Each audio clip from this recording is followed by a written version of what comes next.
પેલા તો મારું હાવ ઢકાયું ખૂબ આનંદનો વિષય છે કે ગાંધીજીનો વિરોધ કરતા લોકો ગાંધીજી માટેના વાત કરી રહ્યા છે ભાજપવાળા, એનો ખૂબ આનંદ.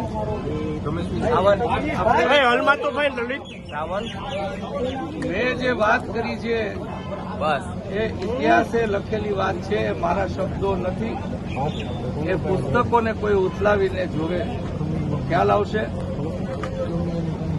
વાત મેં નવી કરી હોય તો એ કરી છે કે અંગ્રેજો સામે જે દ્રઢતાથી, જે નિડરતાથી, જે સત્યાગ્રહ ગાંધીજી લડ્યા હતા, આજે અંગ્રેજોની જેમ ભાગ પાડોની રાજકારોની નીતિ અને લોકશાહીને ખતમ કરવાની વાત જે ભાજપ કરી રહ્યું છે નરેન્દ્ર મોદીની આગેવાનીમાં, ત્યારે એની સામે કોઈ ગાંધીજી જેવી મજબૂતાઈથી લડી રહ્યું હોય તો એ એકમાત્ર રાહુલ ગાંધીજી છે ને. એટલે મેં કહ્યું છે કે રાહુલ ગાંધીમાં આવતા દિવસોમાં દેશના લોકો ગાંધીજીને જોશે. નરેન્દ્રભાઈ, તમે પ્રતિષ્ઠિત નેતા છો અને ઊંચાઈ જેવો શબ્દ વાપરો છે રાષ્ટ્રપિતા.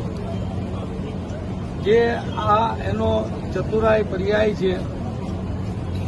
તમને કહી દઉં કે આ મેં નથી કર્યું, આ હું નથી બોલ્યો. અને આ એમના અનેક ગ્રંથો, એમની બુકો, એમનો અક્ષરદેહ એમને વાંચ્યો છે. અને રવિન્દ્રનાથ ટાગોર અને ગાંધીજી વચ્ચેના સંબંધો અને સંવાદોને ટાંકીને લખાયેલા શબ્દો છે. આજે મને કયા પુસ્તકમાં મેં વાંચ્યું તો એ ખ્યાલ નથી, પરંતુ મેં ઇતિહાસને વાગોળ્યો છે, મેં મારા શબ્દો ઉમેર્યા. નરેન્દ્રભાઈ, જે રીતે તમે કહો છો કે શબ્દો મારા લખી લેજો, બીજો ગાંધી પાક છે તો રાહુલ ગાંધી. બિલકુલ, આ દેશ ફરીથી કોઈ ગાંધીને જોશે.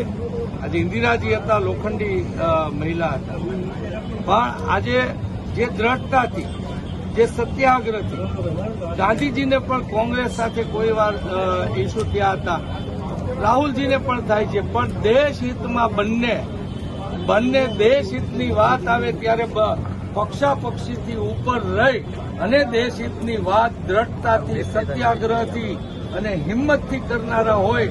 આજે તમે બધા જાણો છો કે આ નરેન્દ્ર મોદીજીના રાજમાં આજે દેશમાં દબાવની રાજનીતિ સામે કોઈ એક અડીખમ રીતે બોલી રહ્યું હોય કે રાહુલ ગાંધી છે. આવતા દિવસોમાં રાહુલ ગાંધીના ચહેરામાં ગાંધીજી તમને દેખાશે, દેશના લોકોને દેખાશે, એ મારી વાત. બીજું, તમારા સાથી અશોક ધાંગર અત્યારે ભાજપમાં મળી ગયા છે.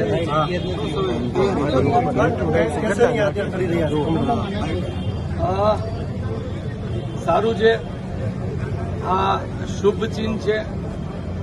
કારણ કે 2012માં એ ગયા ત્યારે હું ધારાસભ્ય થયો હતો અને આજે ફરી જઈ રહ્યા છે, એટલે અમારી લોકસભાની સીટ આવી રહી છે. એનો મતલબ એ થાય છે. અને હું એવું કહીશ કે કોંગ્રેસમાં રહી અને ભાજપનું કામ કરતા લોકોની માટે હવે અહીંયા જગ્યા નથી. હજી આવા બીજા કોઈ હોય તો હું એમને ચોક્કસ કહીશ કે સારો રસ્તો એ છે કે તમે દુશ્મન પાછળ હારે રહીને કોઈ દુશ્મનાવટ કરે ને પાછળથી છરી મારે, એના કરતા કોઈ નબળું હોય એ સામે રહે, એ આવકારદાયક છે. ઓકે.